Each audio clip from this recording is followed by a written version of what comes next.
What's up, guys? It's DarkArmedDuelist, and today I'm here with Tyler.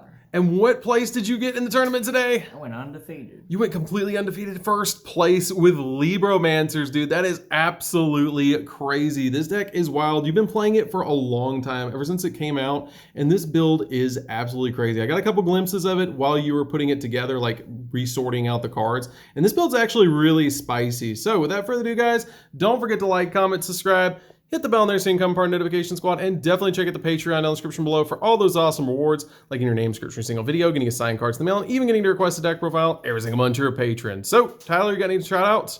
I'd like to shout out Team Problem. Yes, sir. All right, and definitely shout out to Buds for letting us have the locals here. So, let's go ahead and get straight on into this deck profile. All right. And cool map, by the way, having a custom map for this. I have a buddy draw this for me. Got the Doom Broker right here, so you know. So we're going to start with the 3 LIBROMANCER Geek Boy. So basically all the LIBROMANCERs have the effect to reveal a ritual in hand, and then you can summon it, and when it's special, they have an effect. This one lets you add a spell from deck to hand. Basically, you get the field spell with this. So I think that's pretty good consistency booster there for you. Then I play 3 LIBROMANCER Fire. This has the same effect as Geek Boy to summon, but instead of adding a spell card, it adds a monster. Mm-hmm. And also it's a Cyburst, and that comes up in the extra deck that you'll see here later. And I play 1 agent. He allows you to add a LIBROMANCER card from grave to hand. And if you add a spell trap, you have to put a card from hand on the bottom of the deck. So you can like link off your LIBROMANCERs and then add it back with this to have some comeback ability. He's really good, and he's level 6, and that comes up. That does sound pretty good too, because you play some level 6s in this deck. Yeah. And then we play 3 Diviner, because like every ritual deck needs to play 3 Diviner. Ooh. There we go. And basically lets you tutor out your stuff in your extra deck, or even main deck if you wish to do that. But this is just extra deck. You can send like a Herald or an Nentist to change it to level 6 and pop a card or add a ritual. I mean, it's pretty good. And yeah. It's a tuner as well. It is a tuner. And I'm playing some Dogmatika stuff in here. I'm playing one Ecclesia, playing 1 Fleur-de-Lis.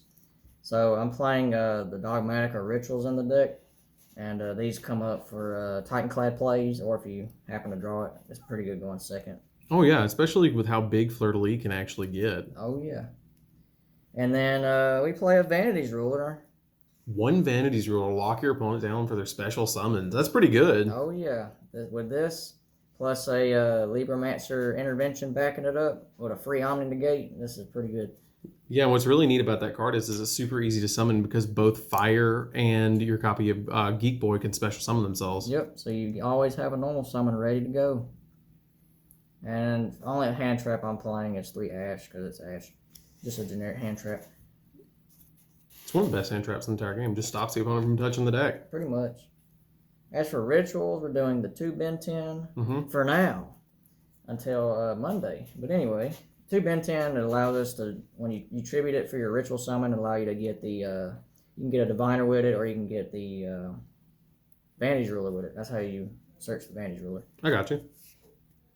And you would bump that up to 3 after Monday, after absolutely. The list drops, like it comes into effect. Because today we were playing by the old list. We're playing the 1 Doom Broker, my favorite card in the whole deck. It's pretty much it allows you to set a LIBROMANCER trap from deck, so it gives you access to your intervention, which is an Omni Negate, and it lets you go plus. And he has another effect where if you use onboard ritual material, he can attack direct. And when he inflicts battle damage, he's kind of like a Nightmare Unicorn. He targets a monster and spins it back. That's really good. Doing 2,500 direct attack is just ridiculous. Oh yeah, it's come up where people forget he can attack direct, and it's like, wow, time's called. Oh, crazy. Oh, win. And the last 2 rituals, I'm playing the White Relic of Dogmatika. I usually side this out. I don't really like this card very much, but it allows you to, in a certain play, you could target your Doom Broker and your Vantage Ruler and give your attack from Doom Broker to Vantage Ruler, make it 5,000. That's permanent, by the way. Wow. That's huge. It doesn't really come up, but you can do that. And then if your opponent summons from the extra deck, you get to look at their extra deck and send something from it to the grave. Yeah, but that's really big that you can get Doom Broker. You can get Doom Broker to like 5k and do 5k at direct attack. Oh, yeah, that's crazy. That too, yeah. Then I play the White Knight of Dogmatika. This is what I typically like to make more. I like him more. He is a when your opponent, they activate a card or effect, this activates a new chain because it's not a win effect, a quick effect. It allows you to look at both players' extra decks and send something from it to the grave, and he gains half their combined attacks. So you can send like a Nentist to pop a card, or if you need a ritual, you can send Arclight, or you could send the Garura bird, the Super Poly bird, and draw a card if you need to. And the attack boost is only until the end phase. So I mean, if you can go second, you put it in attack mode, and you expect him to activate a card, he can get big, and you just swing over. That's a really good effect too with that card, and I'm surprised how well they work in this deck. Like that's really cool. Oh yeah, it's pretty nice. And that's it for the monsters. For the spells, we got 3 of the field spell. Libromancer first appearance. It's pretty much a add a Libromancer on activation, and it acts as our ritual spell. And the ritual summon effect is not once per turn, but it only summons ritual or Libromancers, so it could depend. This is absolutely the most important card in the deck. If this card gets like Ghost Ogre or something, you pretty much, that's half your deck turned off right there. Yeah, because you can't ritual summon. Oh yeah. And I play 3 Preparation Rites. It pretty much adds anything in our deck except the White Knight because he's level 8. And it can add Ben 10 with it. I heard Ben 10 is pretty good. Yeah, especially now that it's at 3. Now this is where the spice comes in. I'm playing 3 Branded and Central Dogmatica. Okay. That's a weird one, but that's kind of cool. It's one of the new cards from Power of the Elements. Basically, it has 2 effects, but the only effect we care about is if you ritual summon with a spell card or effect, you can look at a player's extra deck and send something from it to the graveyard. Wow. So you just get to get rid of their most powerful cards out of their extra deck. It's kind of like an extra deck rip. You got the White Knight to do it. You got Relic to do it. That's insanely good. Wow. That's really good. It's really spicy. I'm testing it. It came up a couple times where I'd go against a tier element player and I'd send their Kaleido Heart, and you can't use it as fusion material, so it just sit there in the graveyard. I got you. So I wouldn't have to deal with it. Yeah, because it wasn't properly summoned. Yep. And they can't even bring it back or anything. Right. And I'm playing Dark Ruler no more in the main because everyone's making board and stuff, and I need to make sure my plays go through. It kind of sucks that I can't do battle damage with Doom Broker and Doo's effect, but I mean, you do what you got to do. And then I'm playing 2 Nadir Servant. It's pretty much a go get a Dogmatica. You can add, you could send Herald of Arclight with this and go get the White Knight or the Relic because they're 500 tech. Or you could send like a Titanclad, or you can send a Nentist to go get Ecclesia or Fertilise. It allows you to go second pretty well also. And yes, I will be bumping this to 3. I was actually about to ask that if you're going to bump this card up to 3. Oh, yeah, absolutely. This card is really nice in this deck. Then I'm playing the Dogmatica Calamity. This card's really hard to pronounce. The ritual spell. It pretty much is, if you're familiar with Necroz's Kaleidoscope, and you send, it has to be exact level, but if you summon a Dogmatica ritual with it, you can send from your extra deck. So yeah. You could send Arclight or Nentist for the Relic, and you can send Titanclad or maybe a Psyframe Omega for the White Knight. Yeah, I actually play this in my Necroz, funny enough, because you can use this card in with the White Relic and the White Knight in Necroz. Yeah. It locks you from the extra deck for the rest of the turn, but that's okay. It's like a minor inconvenience. And then we played Callback because we searched 1,000,000 times, and we don't need hand traps to stop our place. Absolutely not.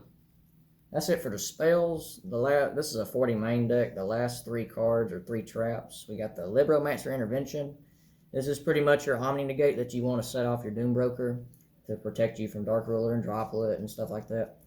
And it allows you to return your Doom Broker to the hand, and then you can summon a Libromancer from hand or grave and get pluses off that. It's a really good resource loop. I got you. Then I'm trying 1 Libromancer Displace. Not many people play this one. Pretty much what it does is you target a monster your opponent controls, and one of your Libromancers, you return your monster to the hand and mind control their monster. And if you had returned a ritual monster to the hand, you get to keep their monster forever. Otherwise, it returns to the hand. That is so good. Like, I don't know why people aren't playing this. I think I played this when I profiled this deck at least 1. Because it's a really interesting tech and can get rid of an opponent's monster, and you can just like take a really powerful card. Oh yeah, it comes up a lot. I really like the card. And then the last card is Dogmatica Punishment for your Ecclesia ad. I got you. And it gives you either a double pop or like you can send Garuga to get like a draw. Yeah, like that's really good. Really versatile. And that's it for the main deck. Like I said, 40 cards in an extra deck. We got the Lingaribo. You can pretty much turn fire into this for a trap negate. Especially when you go in games 2-3, when they try to evenly match, you'll have this ready for them. You can negate imperm with it. That's a really good play. And also, you could, let's say you want to make this, you can agent add back the fire and just have that ready for your follow-up play. Mm-hmm. And then I'm playing Cross Sheet. When you ritual where it points to, you can draw 2, discard 2. I don't really make this too often. You could probably cut this for like a Nightmare Phoenix or something, but in theory, drawing 2, discarding 2 sound pretty good. So it's just in the extra deck just to have. I mean, it's still pretty good to be able to get your copies of like Geek Boy and Fire back out of the grave with it. Yeah, it's a generic link. I'm playing IP, just another generic link. If you resolve your intervention, you'll have a Nightmare Unicorn ready to go, and you'll have a card in hand, so this is guaranteed Nightmare Unicorn combo. Yeah, so you can bounce something. Then I play Deku Talker Heat Soul. Your Fire is a Cyburst, and IP is a Cyburst. So all you do is make IP, and then you use Fire and IP to make this, and then you got a IP protected decoding draw cards. Which is really good. Like, being able to draw on this deck to be able to get more resources is always great. But this card is just really good in the deck. It came up a lot today, didn't it? I made it once. Mm-hmm. Actually, I drew a Ash off on my opponent's draw phase with it. Pretty Oh. That's bad for them. So, I mean, if you want to play, you can play a more hand trap focused build and try drawing them in more hand traps. That's definitely not bad. Then we play Nightmare Unicorns, generic link 3 when we're trying to push. And then the Access Code Talker when we're trying to push for game after turn 3. If they fail to break the board, we just do the loop again, and we have enough guys on board to make Access Code. You know, I'm playing Abyss Dweller for Exceeds, because tier players in turn when you resolve this, and it's pretty good, I heard. Oh yeah, I mean that's like one of the best cards that you can play in any deck just about now because of tier. Like if you can make a rank 4, that's a really good card. Yeah. I'm playing Gargara Cowboy. Oh, this. Everyone's trying to have a game 3 out, and this is one of my game 3 outs. That or Doombroker attacking direct. That's pretty much my only ways of making sure I can win game 3. But you could easily throw this in a side deck. I just wanted to play it in the main. And then for the fusions, I got 2 copies of Elder Entity Natis. Just send off your punishment or your Dogmatika ritual spell or Diviner. It's pretty versatile. If you ever need to pop a card, it's there. It's ready. I'm playing one of the Super Polybird if you ever need to draw an extra card. Yep, that is really good. That card is really good to be able to just get that extra draw because it basically turns Nadir into an engage. Pretty much, yeah. You can just add Ecclesia with this. Yeah. And I'm playing the Titan Clad that you send off the Dogmatika ritual spell, and you can in-face summon Ecclesia and add Fertilise. It's pretty nice. And then the last 3 extra deck I'm playing for Synchros is just 2 Arclights. Okay. Add rituals, and you can add the Dogmatika ritual with this by sending off the Dear Servant. Since I got you. It's 600 attack and they're 500 attack. Last card is the Baron de Fleur. Fire is a level 4, and when you send the Herald or the Nintis with a Diviner, it's level 6, so 6 + 4. Yeah. That does it. I've made this quite a lot. It's so good. People forget, like, oh wow, Diviner's a tuner. Forgot.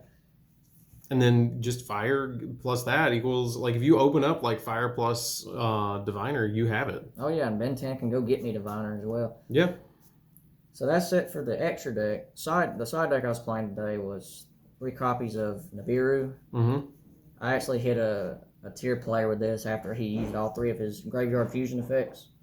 And we just Nibiru'd him, and he's like, oh, well, I've made 3 purple cards. Oh, well. There goes all those purple cards, dude. And everybody likes setting 5, so I don't like setting 5. So we normal the Denko Sekka. That has been a while since I've seen somebody play that in a side. It's like, I don't normal summon, so I can just normal this. It's like, do you have Solemn Judgment? If not, woo! No more back row. Yep. And speaking of back row, I really hate back row. I can tell. Everyone plays back row here. I don't like it. So it's just 2 Cosmic Feather Duster. Yeah, I mean, that does it. And then I played B only one in the side because Fire's a Cyburst, Geek Boy's a Psychic, Agent's a Warrior, and I think Doombroker's a Fiend. So like I just don't care. My deck don't care. No, it doesn't. I mean, with that, I mean, you really don't, because especially with the way that you're playing the deck, and plus your Dogmatikas are spellcasters. Yep, and Vantage Ruler's a fairy, so there you go. Yeah. The last three are evenly matched. Did you know I hate back row? You really hate back row. Like, you played, like, what, 6 outs to back row? No, you played 9. 9 outs to back row. Yeah, you really don't like back row. So, that's it for this one, isn't it, Tyler? It is. So, thank you so much for the profile. And you got first place. What were your matchups? I had, let's see, round 1 was against, I think it was Chellerman. Yeah, it was Chellerman.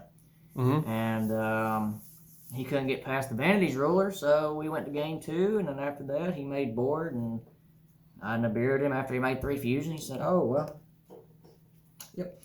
And we got that game, and then game 2 was against, I think it was